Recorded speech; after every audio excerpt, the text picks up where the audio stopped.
Two old friends meet again, wearing all their faces, talk about the places they have been. Two old sweethearts who fell apart somewhere long ago. How are they to know?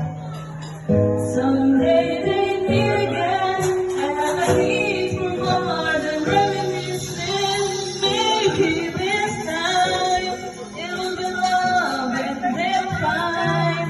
Maybe now they can be more than just friends. She's stuck in his life, and it feels alright. Maybe this time love won it.